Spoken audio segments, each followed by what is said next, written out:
And so for us, we've got to make sure we're doing a great job with our communication, and that maybe we need to produce more material just for first-time guests. And not just assume that an information guide can satisfy everybody. We need to get more relevant information just for that first timer so they have better expectations moving forward. Really excited about this, the fact that, again, you take the data, get to the next layer, the next level, hopefully find ways that we can turn these first-time guests into retained guests, because that's the key. You know, the churn is not what we like. The churn is when you keep going through first-time guests and they don't come back. They sample it, it's okay, but it doesn't become something that they do every year. And we've got to turn first-timers into annual. That has to occur for us. That's the key. I talk to every fan that gives us a comment about competition, right? And so it's interesting to talk to them a couple months after the event and listen to them as what they say, which is what they wrote. And so it's interesting when you get this, other factors might occur the day you fill out a survey. I've talked to some folks that, I was just having a bad day. Was I too mean to you guys?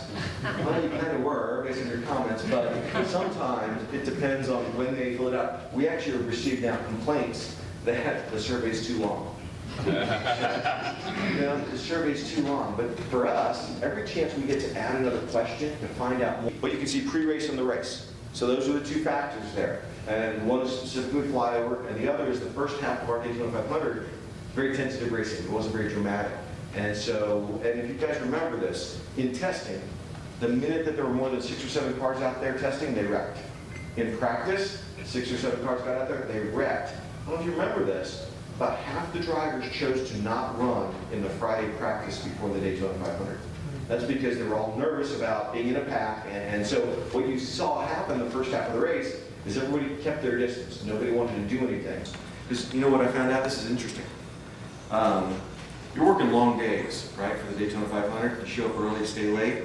The quicker that you get fans out of the lot, the quicker we all get to go home.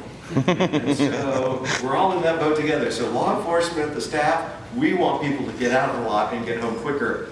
But what's good is, we don't get in a meeting and we don't blame each other. Okay, something happened different this time than last. What was it? Did we not have a intersection staffed? Did we have a different traffic flow? Was there any construction out there? You know, is that going to affect the Coke Zero? So what's nice, and I try and do it the same way, the information, it is what it is. Can we figure out a way to get better? There's no sense looking backwards and going, hey, you know, why didn't you do this or what happened? It's, okay, let's take this information and let's get better the next time. And I will tell you, the meetings have been very positive, and it's nice because I think we're all in the same boat. We get it. We want to give fans a great experience. How do we make sure we give them the best so that they come back, spend more dollars in our community, and stay longer?